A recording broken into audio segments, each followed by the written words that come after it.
Welcome to the Learning Pines YouTube. We hope this video helps. In this video, I will explain how to make pesto sauce for pasta. First, gather your fresh ingredients for the best flavor. You'll need a generous amount of fresh basil, some pine nuts, and good quality Parmesan cheese. Don't forget a few garlic cloves, excellent olive oil, and a little salt to enhance all those wonderful tastes. High-quality ingredients truly make all the difference in your final pesto. Now let's get blending. Place your fresh basil, pine nuts, garlic, and salt into a food processor. Pulse these ingredients together until they are finely chopped and well combined, but not yet a paste. Then, with the processor running, slowly drizzle in your olive oil. This gradual addition helps to emulsify the pesto, creating that smooth, rich texture we all love. The final step in making perfect pesto is adding the cheese.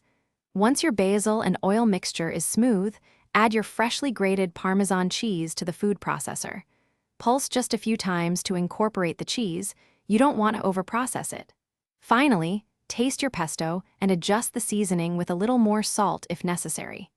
This ensures a balanced and delicious flavor profile.